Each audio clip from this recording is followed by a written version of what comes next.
Here you go.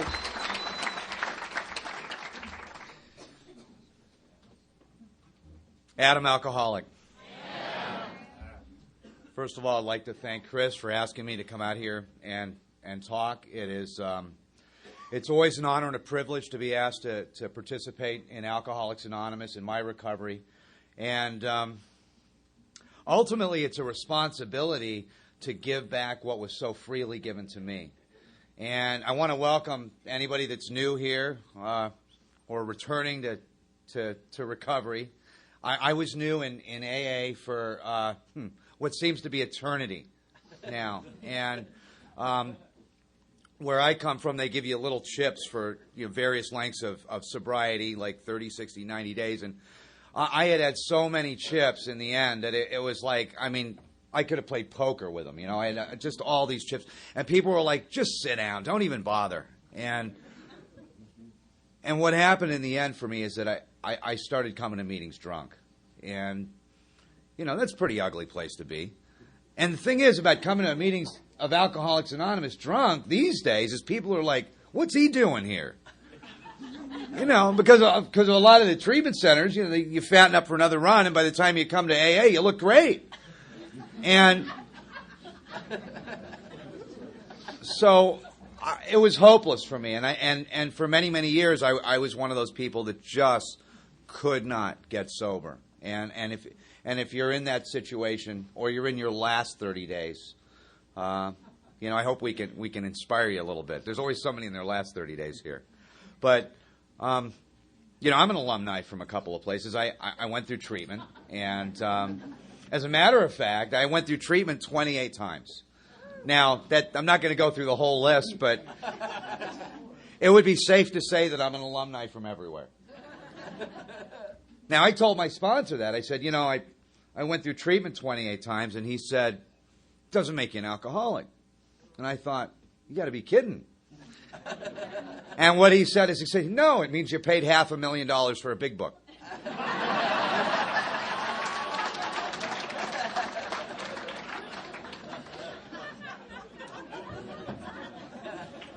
For many, many years, I looked at all the despicable, disgusting things that I had done when I was drinking, the emergency rooms and the treatment centers and the jails, and I thought that's what made me an alcoholic. And I got around a group of people that started to help me understand some of the causes and conditions of this disease, and eventually I had to look at that. So there I was, one more time, in one more detox, 120 pounds, totally lost, broken, and absolutely hopeless. And I'm sitting in the circle in detox with my fellow associates, a vision for you. And this woman comes in. We have a thing called H&I, which is hospitals and institutions, and she comes in on her AA panel in her business suit, and she's looking us all up and down, and she said, if I could give you all the gift of recovery, I wouldn't do it. And I looked at her, and I looked at my friend, and I said, what a bitch. And then what she said was something that was eventually to change my life. She said, the reason I wouldn't do it is because I wouldn't rob you of the journey. And all of these years later, I understand that journey to recovery, like that journey to surrender, is something that's very, very personal. And nobody could give me that. I can't transmit something I haven't got. I obviously can't transmit something that you don't want. But if we're both sitting in this room and we do have a message that's grounded in the truth about this disease, and there's people in these rooms that are seeking that solution, then we have a common problem and a common solution. And it took a long time for me to really have some clarity on what that journey was to recovery, because who am I, after being a newcomer for 17 years, to judge some guy that can't get this? Or to say, well, what are you doing wrong? Or what happened this time? And it's like, I had to walk that path like all of us do. Some people have said that Alcoholics Anonymous is the most expensive club on the planet. And if you really think about the cost of admission, losing the house, the job, the car, your self-respect, all of that stuff that we have to get to come in here and be willing to do this. It's a heavy price to pay. And the interesting thing about this is that what I discovered is there's a relationship between surrender and willingness. And for many, many years, I didn't understand the word surrender. I would hear it, but I never understood it because it's not an intellectual concept. And I do a panel over at the VA, and these are soldiers. Talking to soldiers about surrender is not a popular topic.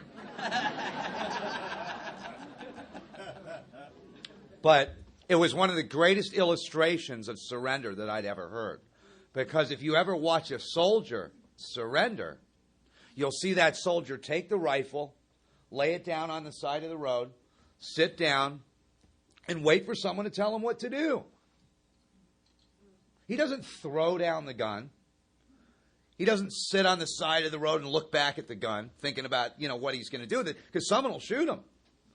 And there's a guy by the name of Dr. Harry Tebow who was one of the contributing members to some of the information that we use in the Big Book and Alcoholics Anonymous. And there's a big difference between compliance and surrender. Compliance is I'm doing this to keep family services off my back. I'm doing it to satisfy my PO. I might be doing it for 100 reasons. There's 100 reasons why I might be doing this. There's a big difference between compliance and surrender. And there's a lot of information that was brought to my attention about that soldier laying down that rifle, because that actually is a completely unconditional act. Done. And I had to be completely exhausted of self-will and self-reliance and really get to that place. And it's funny because there is a direct relationship between surrender and willingness. You ever notice how willing people are when they first come in here? And they're calling every day to try to get a bed, or, they first come back to AA after they've been severely beaten by alcohol or some of the other stuff around here. They'll do anything. 90 meetings in 90 days, get a sponsor. They're willing to do anything. And 30, 60 days later, they're like, you mean I got to go to a meeting every day? It's like a prize fighter that takes the towel and throws it in and says, I'm done, and then starts to take the towel back one little piece at a time. And I did that over and over and over again. And I could not, I just couldn't get to the place where I could surrender. The concept of powerless really comes down to not the fact that I can't drink again. Powerless really means to me that I will drink again, and that I've lost the power of choice. And Bill Wilson obviously thought that was pretty important, because the first third of the first 164 pages, he's still talking about step one. That, I can't bring to consciousness with sufficient force, the memory of a few days or a few weeks or months ago. And that I have no mental defense. And I had to start to look at that, because you'll hear people in AA say, well, just don't drink no matter what. Now, no, that's great, but why don't I just join Nancy Reagan's Merry Band of Winners and just say no? You got to be kidding. I drink no matter what. And I got to look at that. I couldn't live with alcohol, and I couldn't live without it. And at some point, I have to look at that too. A friend of mine used to say, if you're a real alcoholic, maybe alcohol isn't the problem. And he said, if it's just alcohol that's the problem, maybe you're not a real alcoholic. Because if it was just the booze, a lot of us would have recovered a long time ago. There was something much deeper, and I want to talk a little about that, because I thought for years that it was alcohol, and I couldn't understand every time I stopped, why people were saying, you ought to drink, man.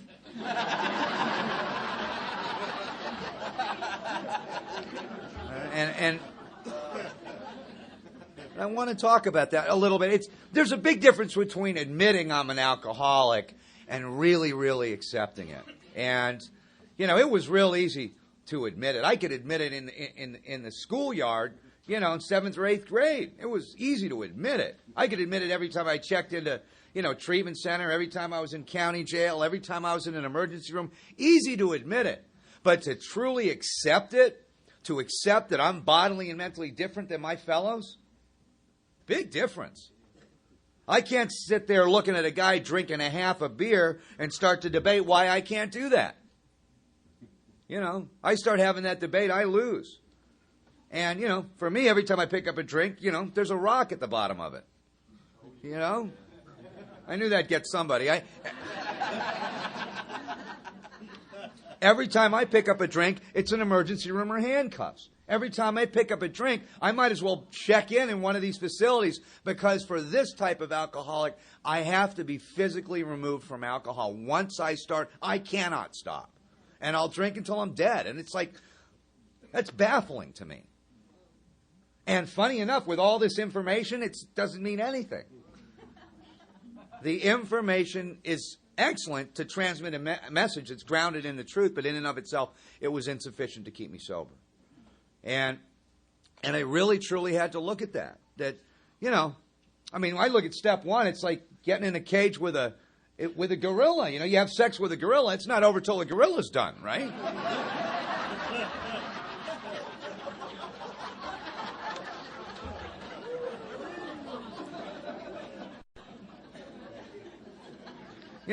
And then you get the gorilla back in the cage, right? And he starts looking at you with those loving eyes again. I'm lonely, Remember how it was in high school?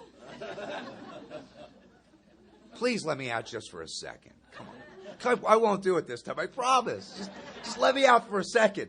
The same thing occurs over and over and over again, and I'm brutalized by this thing, and it's not enough to keep me sober. It's like life had its moments, and because of I spend the rest of my life trying to recapture those moments. It's like I'm sitting in the high school gym, 20 years later, the band's gone, the lights are out, I'm all alone, and I'm thinking, where's the party? There's nothing worse than sitting in a bar out there with a head full of AA and a belly full of booze. It's an ugly place to be. And what I've found is in that situation, I'm separate, different, and alone out there trying to drink like normal people. Just like if I'm sitting in these rooms in AA and I'm not doing the work. I can be just as separate, different, and alone by nature in these rooms not doing the work as I am sitting out there with a head full of AA and a belly full of booze. And there's a lot of very interesting parallels that go on here. And it took a long time for me to have some clarity to really see that and to really understand that, I will drink again unless I find a spiritual solution. And, fear won't keep me sober. I really at some point have to look at that. I don't know if you guys remember a thing called Scared Straight, but did that work for you? Getting a third strike, living on the street, being homeless, losing my family, losing my teeth, living in poverty. None of that is sufficient to keep me sober.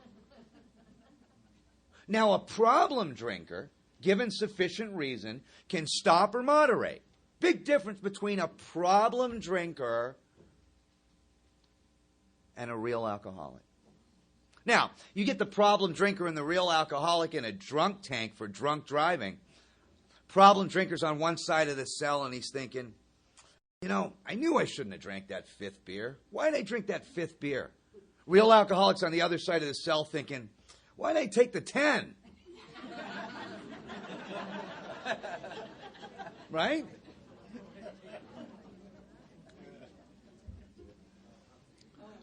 Problem drinker's wife says, if you don't stop drinking, I'm leaving you. Problem drinker tries to clean up his act, right? Get a little Visine, straighten out a little bit. If my woman says to me, if you don't stop drinking, I'm leaving you, you know what I'm thinking? I'm thinking about single life.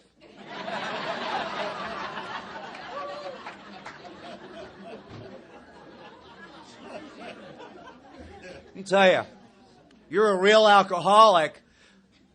The first thing we realize, I know about one day at a time. Let me get drunk today and I'll go to jail tomorrow.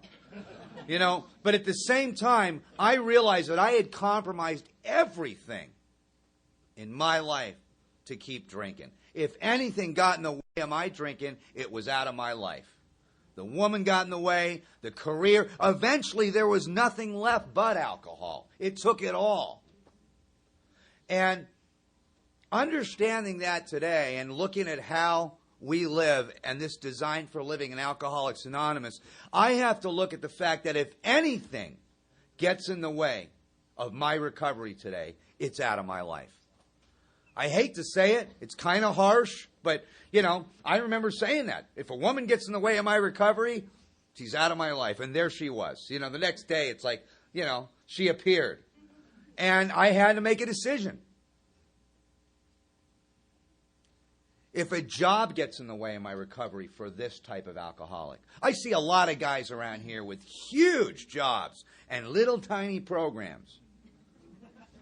They never stand the test. They don't stand the test of time. They don't endure, the changes that a lot of us have to go through. I just haven't seen it in my experience. I've been around these rooms a long time. And in reality, when people ask me, well, what do you do for a living? And in my mind, I don't tell them this, but in my mind, I stay sober. Oh, what do I do for money? That's over there. If I get those mixed up, I'm drunk. And then nothing matters. There's nothing left. Again, I'm left with, that bottle. And I had to really look at that and be very, very clear on that. There's a big difference between a problem drinker and a real alcoholic. And I had to start to look. The book is very clear on that. And, knowledge won't keep me sober. It took a long time for me to get some clarity on that because, I told my sponsor, I said, I had a degree when I came in here. And you know what he told me? He said, thermometers have degrees. He said, you know where they put those?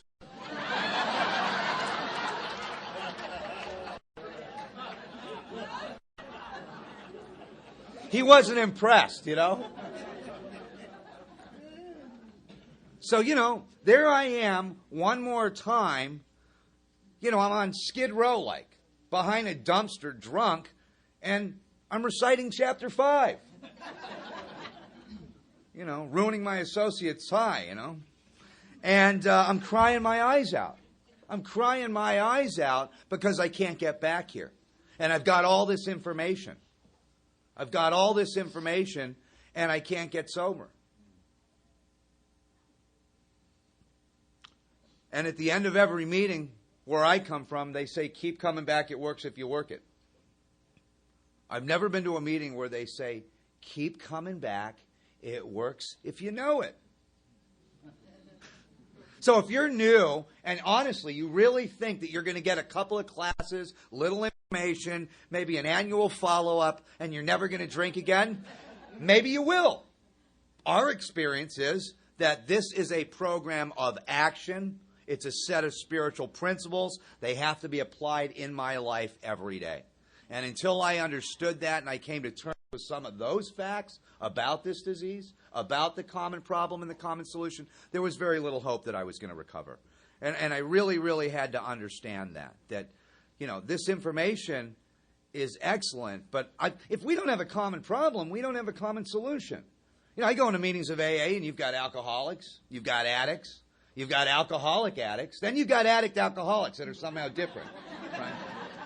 Got a few dope fiends in the back. They're worse than all of us, right?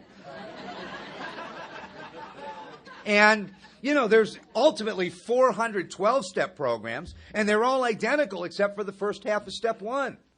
I can play musical poisons all day long in the first half of step 1. If I never really dealt with the spiritual malady, which is the second half of step 1 that I want to talk about, there was very little hope that I was going to get back here and understand what the problem really was. I love it when they say, think it through. That's my favorite. Thinking. Now, that's great. The idea is good. But think it through, just play the tape through. I think it through to Skid Row. And you know what my head tells me? It wasn't that bad out there. I get a cardboard box and a toothless honey. I can make it out there.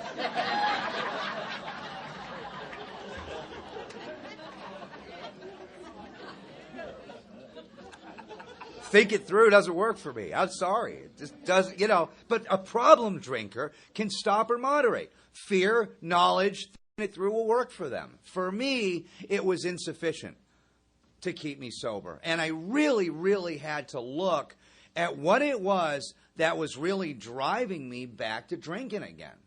I always thought it was the alcohol. I heard this great joke. I'm sure there's some hunters in here. This guy gets this rifle, and it's been told before, but he gets this rifle for his birthday, and he always wanted to hunt a polar bear. So he goes up to Alaska, and he shoots this polar bear, and he's going over to look at his kill, and there's a tap on his shoulder. And he looks behind him, and there's this bigger polar bear, and the polar bear says, "You just shot my son." And he's like terrified. So the polar bear says, "You got two choices. You either let me have my way with you, or I'm going to maul you to death." So a couple weeks later, he's healing up in the hospital. And now he's got a resentment, right? So he goes up there looking for this polar bear. And, he sees this bear, looks just like him. He shoots him, goes over to look at his kill. Same thing, tap on his shoulder, bigger polar bear. Same thing, have my way with you or I'm going to maul you to death. Healing up in the hospital. This goes on and on and on. And he's got a resentment. Finally goes back up there, and this is the biggest polar bear he's ever seen. He shoots him, and sure enough, he thinks it's over. There's a tap on his shoulder, and this huge polar bear says, "We've been watching you."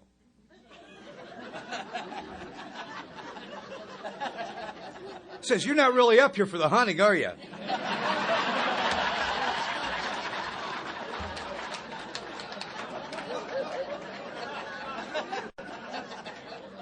I always thought that it was the alcohol. I thought that it was because it made me feel good. But in reality, I was drinking to solve a spiritual malady. I was drinking because it created a change in me. What a sad thing that all my life I had been doing this because I thought I was having fun. And in reality, I was looking for a spiritual experience. And I didn't even know it. And there's so many people out there that don't know it. And you see them killing themselves. And they think they're having fun.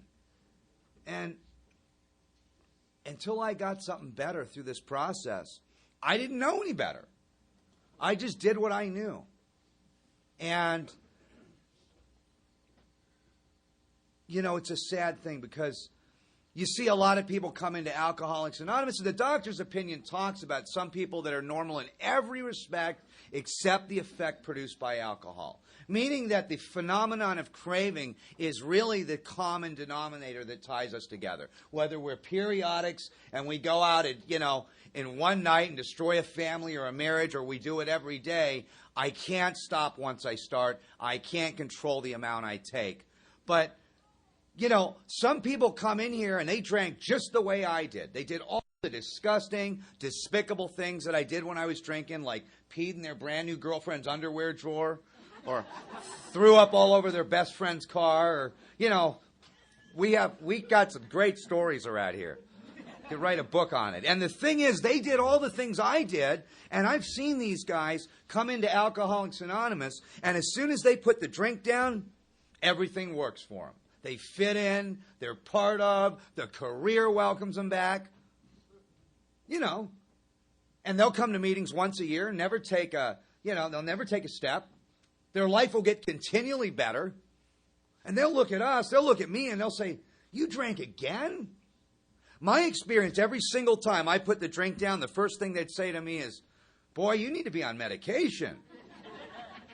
Why are you so angry? Why are you so emotional? Why can't you sit still?" And I'm crying at dog food commercials. And at some point, I had to start to look at that second half of step one and understand that when I wasn't drinking, I had a whole nother set of problems. And our book is very clear. I hate to cite pages, but page 52 talks about untreated alcoholism. It's really describing the spiritual malady. And when I'm not drinking, I'm a prey to misery and depression. When I'm not drinking, I can't control my emotional nature. When I'm not drinking, I can't manage my personal relationships. When I'm not drinking, I'm full of fear. When I'm not drinking, I'm of no use to other people. When I'm not drinking, I'm basically unhappy. Now, the way that plays out for this type of alcoholic, again, when I'm hanging in there and I'm not drinking, is I don't fit in, I'm not part of, you don't understand me, life doesn't treat me right, I'm underappreciated, they're not paying me enough, everybody's in my way, she's cheating on me, for God's sake, I gotta drink. And as soon as I pick up a cocktail, I intuitively know how to handle situations that use the bathroom. Right? You give me a couple more drinks, my whole attitude and outlook upon life changes. 3, 4 more drinks, fear of people and economic insecurity leave me. I'm buying the whole bar drinks. Better looking, too. Right? You give me a couple Viking and I could comprehend the word serenity, and I know peace.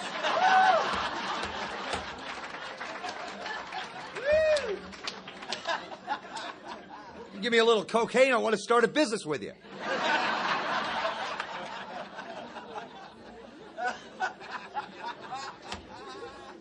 Right? You get me down to my last $20, no matter how far down the scale I've gone, I'll show you how my experience will benefit others. We got a plan. You know, the sad thing about that is if you really look at the promises, the 12 promises that are outlined in the book, at the end of the promises, what it says is we finally saw that God could do for us what we could not do for ourselves. My sponsor said, well, let's look at alcohol when alcohol really worked. Not in the end, but when it really worked. And when booze really worked for me, it solved that problem. And I just proved it by showing you that when alcohol worked, it did each and every one of those things for me. And at some point, I had to look at that fact that, you know what? The conclusion there is there's a relationship between God and alcohol. And I never saw it before. Alcohol gave me the illusion that my life is manageable. And the relationship between God and alcohol, as a lot of us know, if you get to the ghettos in this country, you get to places where there's absolutely nothing left, there's 2 things that always stick out: churches and liquor stores. Why do you think that is? Because they both give man hope. They both give man hope. You take the booze away from me, the one thing that gave me the courage to ask that pretty girl out, the one thing that gave me the guts to go after that big job, the one thing that made me connected with myself, with you, and with this power in the universe that made me one.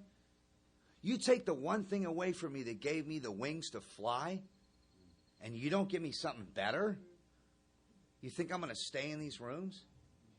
Just don't drink no matter what? Not a chance. When I'm not drinking, I'm chasing you 4 exits past my exit on the freeway, right?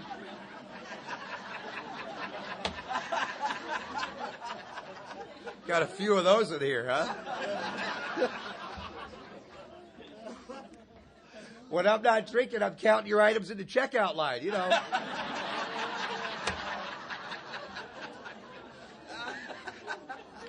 When I'm not drinking, I am so separate, different, and alone by nature. My own mom is like, for God's sake, drink, son, you were nicer. I'm hard to live with. Insanity. I always thought insanity was doing the same thing and expecting different results. You hear that a lot in AA, but a little deeper than that. Real insanity for us is doing the same thing, knowing exactly what's going to happen, and doing it anyway. And surrender, like I was talking about with that soldier that lays down that rifle. The first surrender may be to alcohol around here, but somewhere further down the line, there's another surrender to the will of God. And, you know, God's a topic that I've tried to avoid for a long time, because I had a lot of old ideas about God. And I don't want to offend anybody today, but I didn't want to pray. I didn't want God to find out where I was.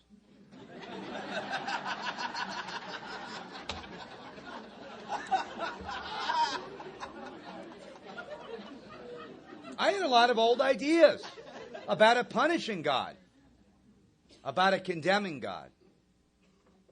You know, a lot of old ideas. Like if you get in a closet and pray for a hot dog, you know you'll starve to death. Or you'll hear, God can move mountains, but please bring a shovel.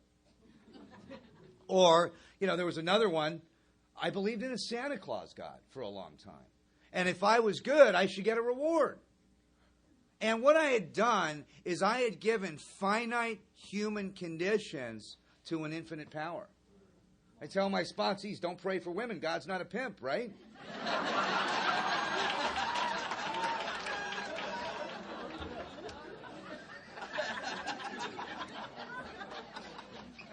Carl Jung wrote a letter to Bill W. about the relationship between spirits and spirituality, and it goes back to the relationship between God and alcohol. Alcohol was an artificial means to a spiritual experience for people like us. These 12 steps are a practical means, by design, to a spiritual experience. I can't take the booze away without having a spiritual vacuum. I have to put something in its place. You'll hear people in AA say, oh, it's not for people that need it. It's for people that want it. I beg to differ. It's for people that do it.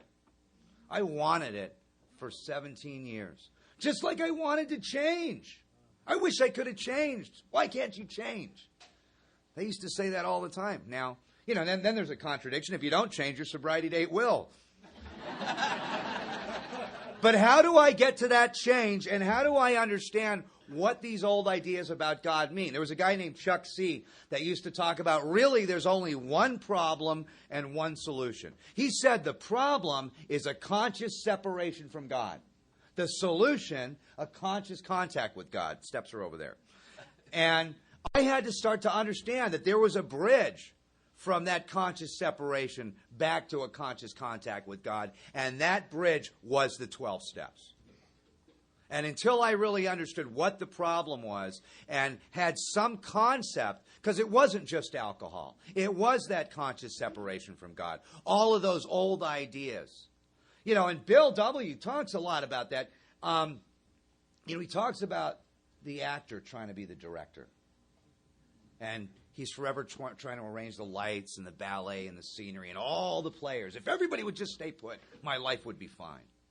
One of the things that I saw in there, that all of my life I had also given God a role in my play. And when God didn't meet my finite human expectations, I created that separation.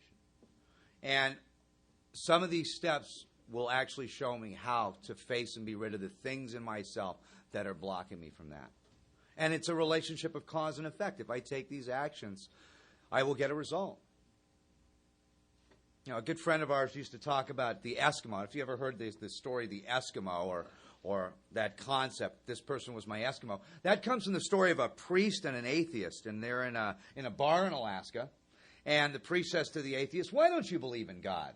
And the atheist says, oh, I tried God once. Then the priest said, well, what do you mean?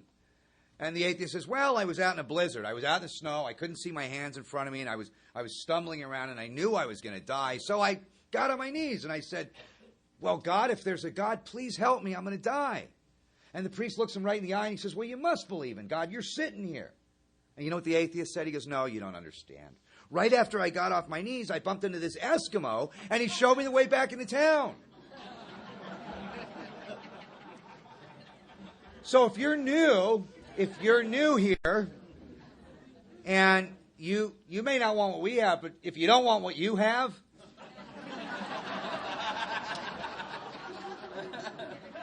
try to find some people around here that are doing this, that are not only they're here and they're abstinent, but they're living the dream and they're having fun and they've got relationships that work. And ask them what they're doing.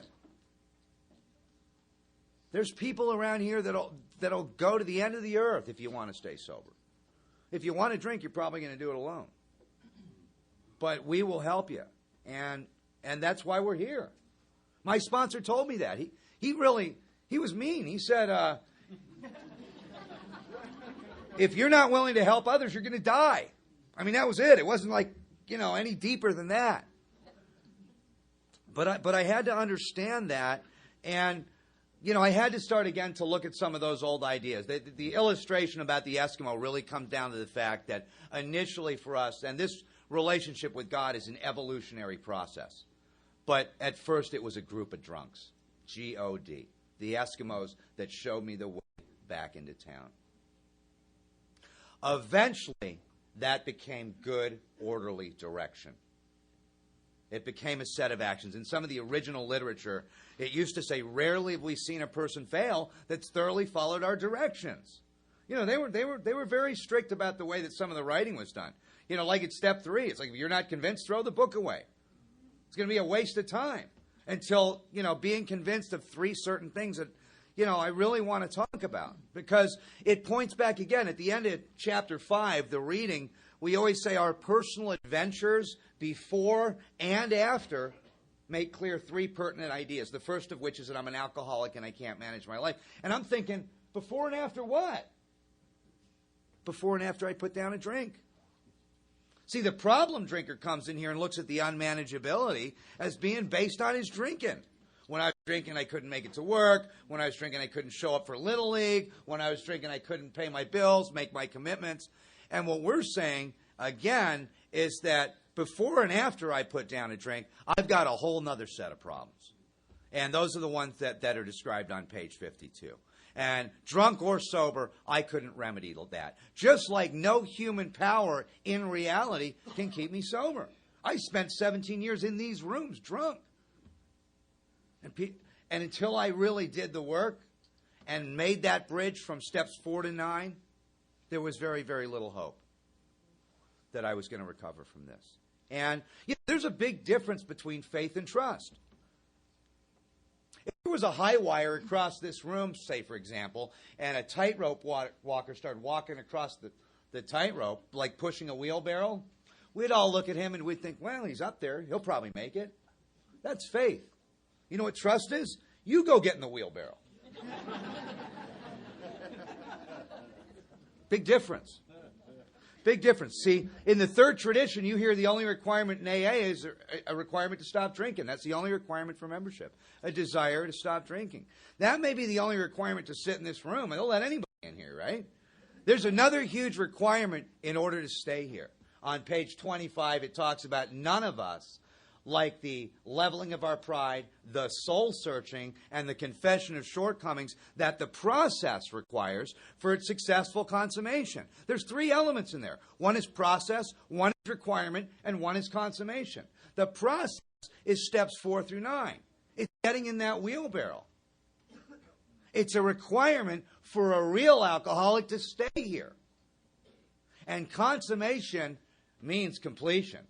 It's implying that 4 through 9 has to be complete. Really what I think they should say, and I don't want to change the rules around here, rarely have we seen a person fail that's done steps 4 through 9. Rarely have we ever seen anybody do 4 through 9, right? 1, 2, 3, drink. 1, 2, 3, drink. It's called the AA waltz, if you don't know. Until I started to understand that I had to have a spiritual awakening, a psychic change, a revolution in my attitude, there was very little hope. And there's different ways that I became motivated to really do that and to understand a little bit about what God's will was. I didn't have a clue what they were talking about. Turn my will and life over to, something I've been trying to avoid, One of the greatest analogies I had heard was this ship's in the ocean. It's going across the sea, and it sees this light on the horizon. So the skipper gets on the radio, and he says, "Turn your course 10 degrees to the north." A couple minutes later, there's a reply, "No, you turn your course 10 degrees to the south." And the next thing you know, they're in this argument. And, turn your course 10 degrees to the north. The reply, turn your course 10 degrees to the south. It's coming closer. So the captain gets on the ship and he says, "I am the captain of this ship. We demand you turn your course 10 degrees to the north." Reply comes back, I'm a seaman. "No, you turn your course." And, the final radio address is, "We are a battleship. We demand you redirect your course 10 degrees to the north." And you know what the final reply is? "I'm a lighthouse."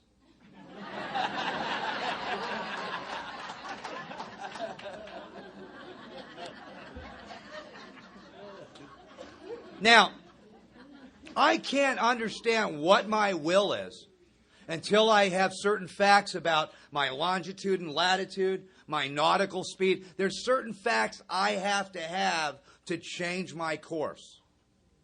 And those facts are in steps 4 through 9. And until I was able to plot that course and really understand what I was dealing with, there's no hope of my recovery. Because I'm so separate, different, alone by nature when I'm not drinking, based on my old ideas. I have no other course but to drink.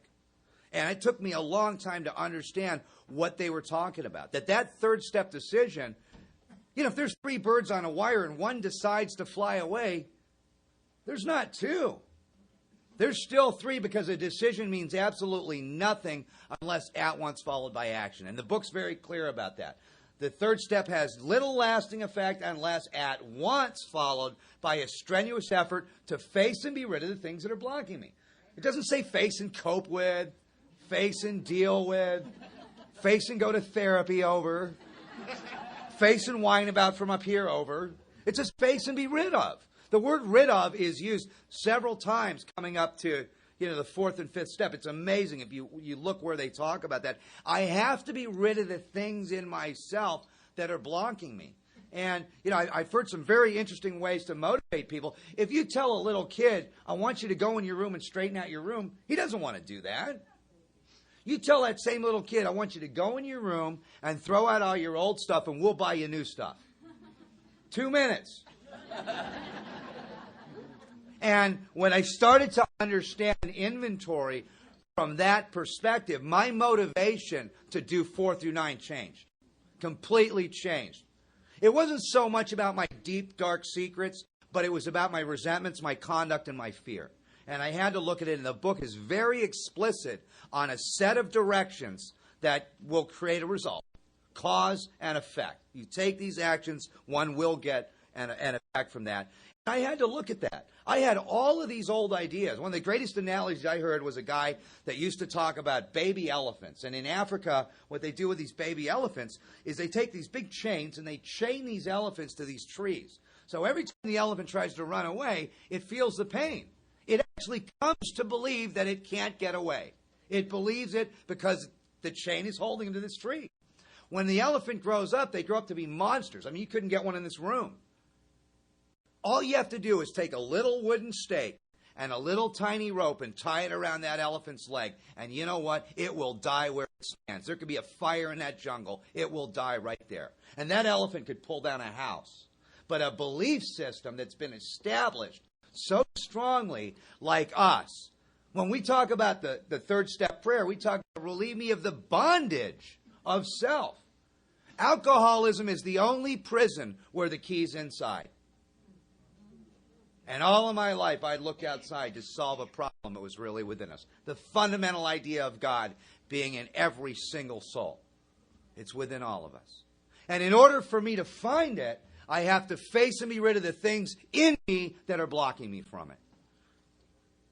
And the book talks about 7 aspects of self. Esteem. Don't you know who I think I am? Pride. Don't you know who I pretend to be? Security. Don't you know what I need? Ambition. What I want. If anything harms, threatens, or interferes with those 7 aspects of self, I immediately go to resentment. In Latin, resentment means to refeel. You know what I do with it? I take poison and I hope you die. Slice the puck and on the stick. And it just keeps beating me back and forth. And it's like, until I was clear on that, most people are intellect over emotion. People like myself are emotion over intellect. And I had all of these old ideas. It goes back to that play. Bill talks about the actor trying to be the director. I can look at those 7 aspects of self in the third column the same way. Esteem is the role I assign myself. Pride is the role I assign others. Security is what I need out of the scene to be okay. Ambition is what I want out of the scene. And it's like I have all of these old ideas. And every time harm, threatened, or interfered with, I immediately go back to resentment. My life's like Groundhog Day. Because I re-feel it, rethink it, relive it, and reenact it in every area of my life. It's like I got a button on my forehead that says push me. And then I do an emotional dance. You step on my toe, I'm going to break my leg to show you. You tell me to go left, I'll go right, even if there's a cliff there. And then I'll blame you all the way down. Defiance is one of my primary characteristics. And I think most of us come from that place. And I had to start to really look at that. That I had some defective thinking. I had a lot of old ideas. And I'm asked to look at that. I'm asked to look. It says that we realize the people who offended us were also spiritually sick. And it talks about like ourselves. So every time I looked at resentment, I had to look at how I did the same thing. I resented her for cheating on me, and then I had to look at how I cheated on her with my true love, alcohol, all the time. I lied to myself that she really didn't need affection and attention. There's a million ways to look at the dishonesty. The dishonesty wasn't my dishonesty with you as much as it was my dishonesty with myself. I met her in rehab. I can't believe she drank.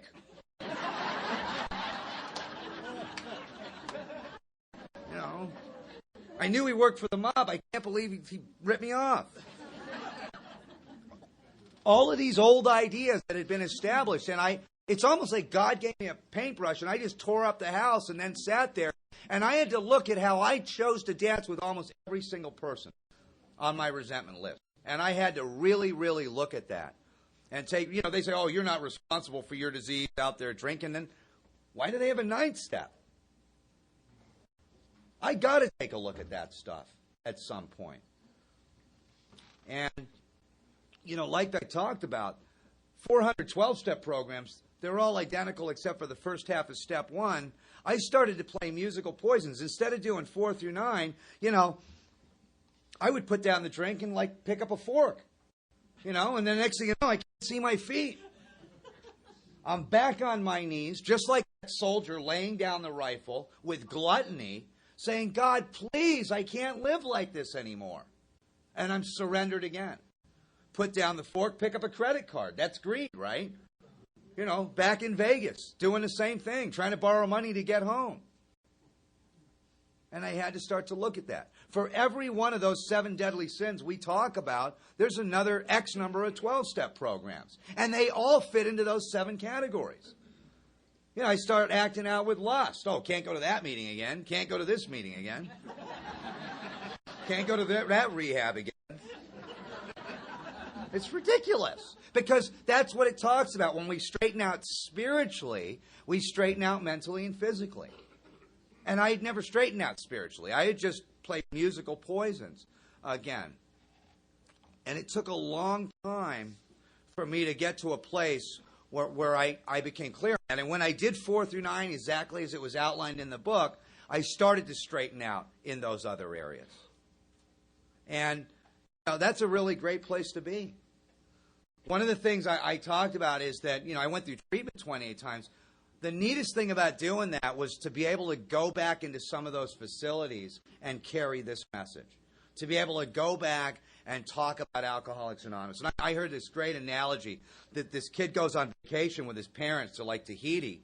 And on the beaches there, they have all these starfish dry out and die on the beaches. Millions of them. And this little boy, he disappears for a day. And his dad can't find him anywhere on the island.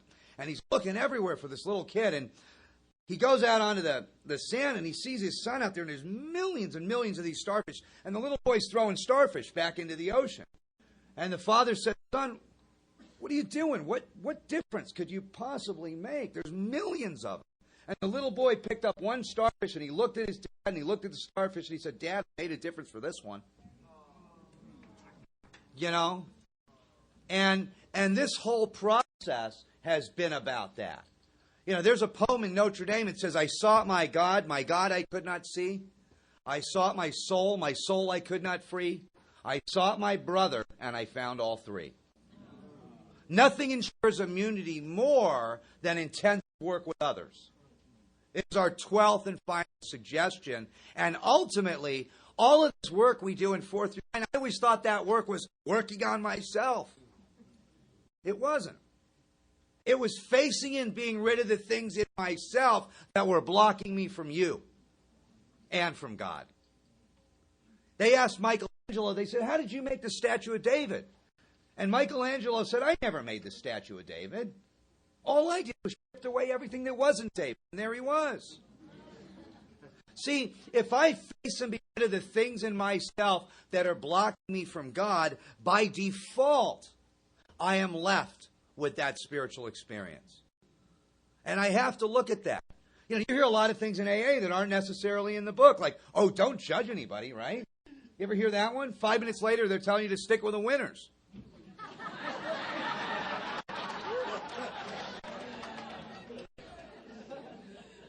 How about don't make any decisions in your first year? We've all heard that. Let's take a look at that third step. Or how about the other one I heard, don't get any relationships in the first year. No one knows if that works because no one's ever done it, right? But that third inventory on relationships, there's 9 basic questions there. Where I unjustifiably arouse bitterness, jealousy, suspicion, where I'm selfish, self-seeking, dishonest, where am I inconsiderate, where am I at fault, and what should I have done instead? 9 specific questions. And it asked me there at the end of that to subject each relation to the test. What I was asked to do is take those 9 questions, put every relationship that I'd been in, and then answer each question for each individual. And as I did that, I started to see the pattern. I started to see where I was inconsiderate. And because of that, I was asked to set up an ideal. Like if I had a daughter, what kind of man would I want my daughter to marry? You know, and I've taken the most diabolical creatures through the steps, and you know what? It's always the same. Loving, compassionate, loyal, supportive, sensitive, understanding, warm, gentle, always. No matter who it is. When you put it in those terms, that's why I found the fundamental idea of God is within every single one of us. Then I was asked that question, how you been treating God's daughters? Had to look at it. Didn't want to look at that. But getting it out in writing and admitting to God's self and another human being, I started to have a type of psychic change and some freedom from doing this. You know, there's only 3 basic relationships, one with self, one with God, and one with others. Resentment deals with my relationship with self. Fear deals with my relationship with God. And conduct deals with my relationship with others. It's very interesting the way that it's set up, because coming out of this thing, if someone had done to me what I did to myself, I hate to say this, it's strong language, but I would have killed them. A lot of us can understand that. If someone had done to me what I did to others, conceivably, I probably would have done the same thing. And like I said when I came in these rooms, you think I wanted to pray? I didn't want God to find out where I was. I thought God had been watching. So those basic relationships with God, self, and others had been totally destroyed. Most alcoholics coming in here are bankrupt in those 3 areas. It's got nothing to do with finance. It has to do with spiritual bankruptcy in those 3 primary areas. When I took another look at the 12 steps, by design, steps 1 through 3 recreate and develop a relationship with God. Steps 4 through 7, by design, recreate and develop a relationship with self. Steps 8 and 9 recreate and develop a relationship with others. 10 maintains my relationship with self. 11 maintains my relationship with God. And 12 maintains my relationship with others. So coming out of the steps, I'm able to live in harmony in those basic, simple relationships. God, self, and others. There was a great spiritual teacher. He was asked, what's the most important thing of all your teachings? He said, love God with all thy heart and love thy neighbor as thyself. The 3 relationships are built right into these steps. They've been here since the beginning of time. But if you're a real alcoholic and God scares you out of these rooms, don't worry about it. Alcohol will scare you right back in.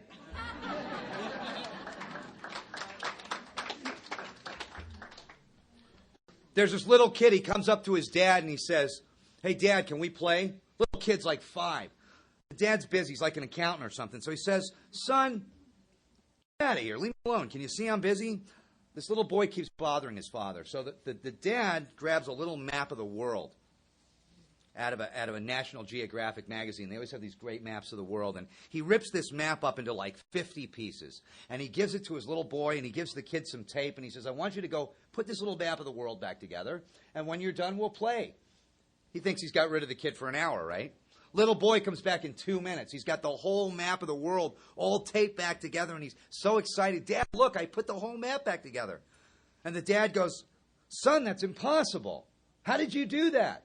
And you know what the little boy said? He said, Dad, on the back of the map of the world was a picture of a man. I put the man back together, and the whole map fell into place. The whole world fell into place. I put the man back together, and the whole world fell into place. Let me tell you, if you're new, like I said, I went through treatment 28 times. I'm an expert at putting the map of the world back together. I can get the girl, the job, the house, the car. I can lease it all in 90 days and look like $1 million. And every single time I did that, I was back in here with a bracelet. Okay? This is the spiritual technology that rebuilds the man. Steps 1 through 3 with God, based on my old ideas. Steps 4 through 7 with self, based on my perceptions of self and others. And then 8 and 9 through amends with others. And then maintains those basic, simple relationships. And I'm able to live in harmony with God, self, and others. It's all laid out there. It's very, very simple. I had to find somebody that was able to take me through this work and show me this process. I couldn't do it on my own. I'd read the book 20 times. And until I had someone show me exactly how to process this inventory, how to face and be rid of the things in myself that were blocking me, I didn't have an experience with it. And again, it came back to that one final suggestion of helping others.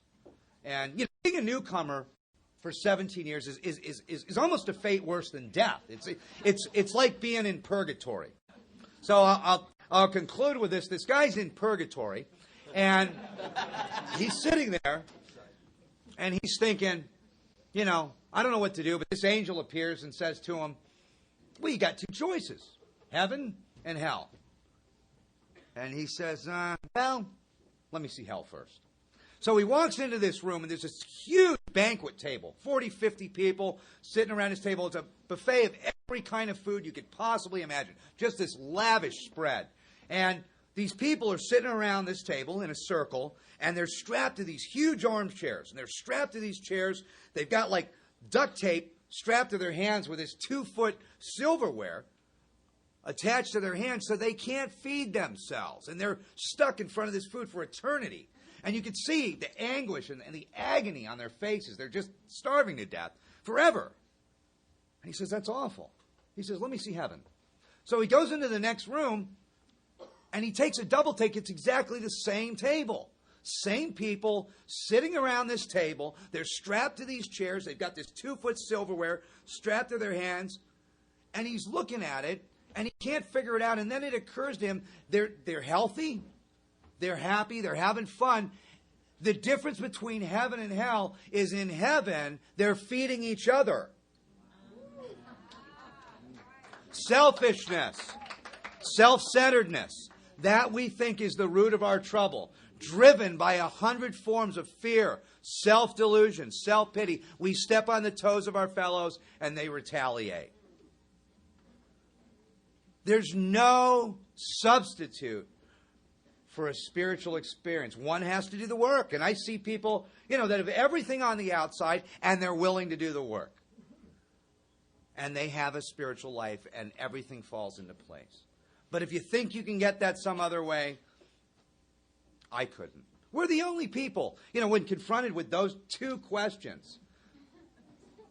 And you guys have heard this, go on to the bitter end, blotting out the consciousness of our intolerable situation, or accept spiritual help. Then it says these are not easy alternatives. I mean, if you did a survey, the local supermarket, jails, institutions, and death, happy, joyous, and free. I mean, it would be a no-brainer, right? You come into your local detox and ask that question, and the guy's like, can I talk to my counselor?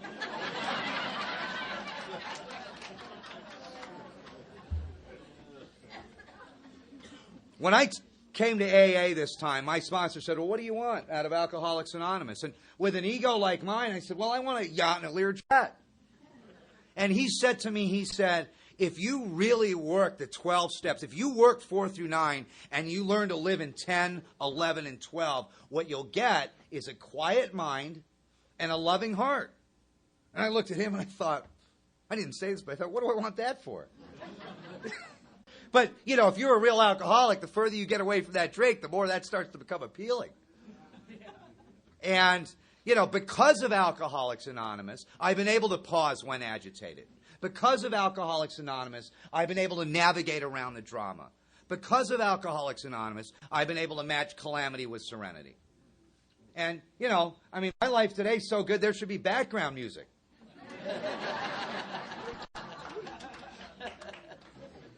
It's because of doing the work around here and living in the center of that triangle.